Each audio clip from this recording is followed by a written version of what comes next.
Assalamualaikum warahmatullahi wabarakatuh.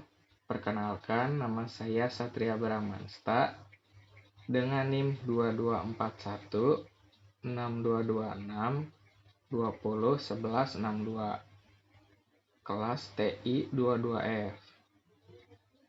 Di sini saya akan menjelaskan materi tentang proses manufaktur plastik dengan metode injection molding.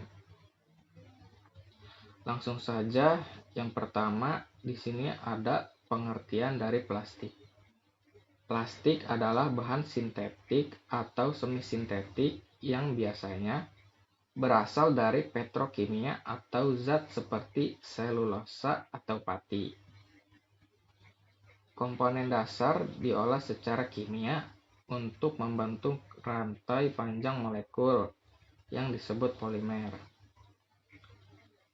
Polimer ini kemudian dapat dicetak menjadi berbagai bentuk menggunakan teknik seperti cetakan injeksi, ekstruksi, atau cetakan tiup. Beberapa plastik juga dikenal sebagai resin. Di sini ada sejarah plastik. Plastik pertama kali ditemukan pada tahun 1839. Ketika Charles Goodyear menemukan metode yang disebut vulkanisasi, yang membuat karet lebih tangguh dan elastis. Penemuan Charles Goodyear juga merupakan salah satu campuran polimer yang pertama dibuat. Pada tahun 1855, Alexander Farkas menemukan seluloid atau dikenal sebagai Farkasine. Bahan ini merupakan kombinasi kapur barus atau kapur dan selulosa nitrat. Itu juga merupakan termoplastik pertama yang menjadi fleksibel saat dipanaskan dan kaku saat didinginkan. Selanjutnya ada sifat-sifat plastik. Berdasarkan sifat fisiknya yaitu tidak mudah tembus, mudah dibentuk dan dicetak, ringan, tidak mudah pecah, mudah terbakar, lentur, tembus pandang, isolator panas, dan listrik. Adapun di sini jenis-jenis plastik yaitu ada 7 kode di kemasan plastik. Kode pertama itu kode 1, yaitu PETA atau PET atau polyethylene terephthalate. Itu untuk botol plastik, tempat makanan, oven proof. Atau untuk wadah makanan ini disebut tin wall. Ini hanya digunakan sekali pakai saja ya, tidak boleh digunakan berulang karena berbahaya untuk kesehatan tubuh. Yang kedua, kode kedua yaitu HDPE atau PHD, High Density Polyethylene. Yaitu digunakan untuk botol susu, botol jus, yang botolnya itu berwarna putih. Dan juga digunakan untuk kemasan mentega. Di sini juga kegunaannya hanya sekali pakai saja, tidak boleh berulang-ulang, harus langsung dibuang. Yang ketiga ada kode 3, itu PVC atau V, yaitu polyvinyl chloride.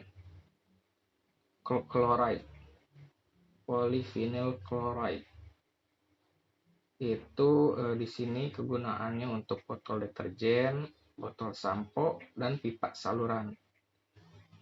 Di sini hanya boleh digunakan untuk sabun dan sampo dan pipa ya, tidak boleh digunakan untuk wadah makanan dan minuman, itu karena sangat berbahaya untuk makanan dan minuman. Jadi ini juga harus sekali pakai saja, langsung buang. Kode 4 yaitu LDPE atau PALD, yaitu Low Density Polyethylene. Yaitu kegunaannya untuk kantong belanja, pembungkus makanan segar, botol yang dapat ditekan. Ini kegunaannya aman ya guys. Yang kelima itu PP atau polypropylen. Itu untuk botol minuman atau obat dan juga untuk sedotan. Ini juga aman untuk digunakan. Ini pilihan terbaik untuk bahan plastik penyimpanan makanan dan minuman. Yang keenam ada PS, yaitu polistiren. Kegunaannya di sini untuk styrofoam, CD album, wadah makanan beku. Biasanya masyarakat Indonesia juga menggunakan styrofoam untuk wadah-wadah makanan ya, seperti seblak, bakso, mie dan lain-lain. Padahal itu sangat berbahaya bagi kesehatan tubuh. Itu tidak boleh dilakukan, tidak boleh digunakan untuk makanan, untuk minuman, karena sangat berbahaya. Yang terakhir adalah kode nomor 7, others atau O. Ini gabungan dari SAN, yaitu Styrene acrylonitrile, ABS, acrylonitrile, butadiene, serine, PC, polikarbonat, dan nilon. Ini digunakan untuk sikat gigi atau alat-alat makan yang berbahan plastik. Selanjutnya di sini ada pengertian injection molding. Kita masuk ke pengertian injection molding. Yaitu injection molding adalah proses manufaktur yang digunakan secara luas untuk memproduksi berbagai produk plastik dengan cepat dan efisien. Ditemukan pada tahun 1872 oleh John Wesley Hyatt. Proses ini mengharuskan bahan mentah plastik dilelehkan dalam mesin injeksi dan disuntikkan ke dalam cetakan presisi, di mana kemudian produk tersebut didinginkan dan diambil setelah mengeras. Dengan kemampuannya untuk menghasilkan produk dengan toleransi yang tinggi dan kompleksitas geometris yang beragam, serta peningkatan teknologi dalam kontrol suhu, tekanan, dan desain cetakan. Injection molding tetap menjadi salah satu teknologi paling dominan dan efektif dalam industri manufaktur. Nah, ini adalah ada proses yang dimana biji plastik itu dilelehkan untuk menjadikan produk-produk tertentu. Proses itu yang pertama-tama biji plastik dimasukkan ke dalam hopper atau corong. Kemudian biji plastik akan diputar ke dalam oleh skru dan biji plastik akan melalui tahap pemanasan oleh heater atau pemanas yang bertujuan untuk melelehkan biji plastik.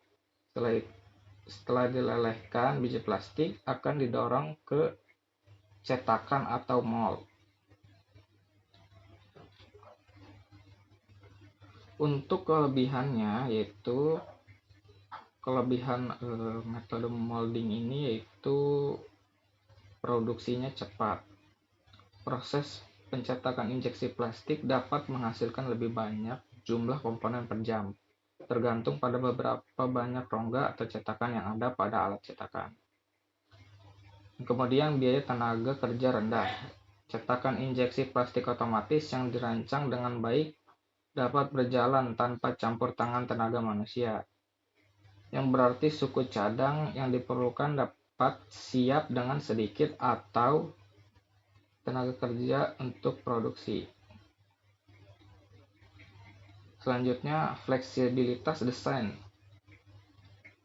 Ketika Anda dapat mendesain suatu komponen dengan mempertimbangkan batas desain, metode ini mengintegrasikan komponen lain dari suatu perakitan ke dalam satu injeksi plastik untuk mengurangi biaya dan waktu produksi untuk komponen tersebut.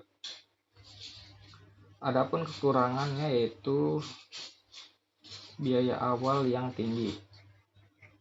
Kerugian utama dari cetakan injeksi plastik adalah alat cetakan injeksi plastik, mesin cetak injeksi plastik, dan peralatan bantunya yang sangat tinggi. Jadi biaya tinggi ini untuk investasi alatnya itu terbilang cukup tinggi untuk biaya, dan untuk perbaikan alatnya juga cukup tinggi ya biayanya. Dan selanjutnya, waktu tunggu. Mulai dari konsep produk hingga bagian akhir diperlukan waktu berbulan-bulan untuk desain, peninjauan, pengujian, dan pembuatan alat. Selanjutnya, tidak hemat biaya. Memproduksi suku cadang yang dibutuhkan dalam volume rendah akan menghemat biaya. Nah, ini adalah contoh pembuatan ini tutup botol plastik ya, menggunakan injection molding. Untuk dalam proses ini, pelet polimer termoplastik dipanaskan dalam hopper logam hingga menjadi sangat lunak dan fleksibel. Pada tahap inilah pewarnaan khusus apapun sudah ditambahkan. Plastik dengan dilunakkan kemudian disuntikan dengan tekanan tinggi yang sangat terkontrol ke dalam cetakan baja yang rumit dan detail. Cetakan membentuk polimer lunak menjadi bentuk tutup botol yang diinginkan. Setelah bahan polimer cukup dingin hingga mengeras, cetakan dibuka dan tutup botol dikeluarkan. Jika beberapa tutup dibuat dari satu cetakan seperti yang sering terjadi, tutup tersebut akan dipisahkan dengan hati-hati satu sama lain dan disiapkan untuk proses lebih lanjut, misalnya gumpalan dan penyegelan.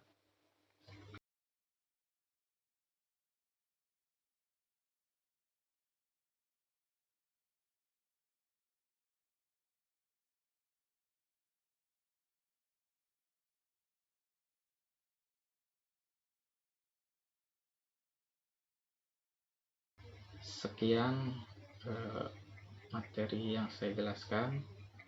Wassalamualaikum warahmatullahi wabarakatuh.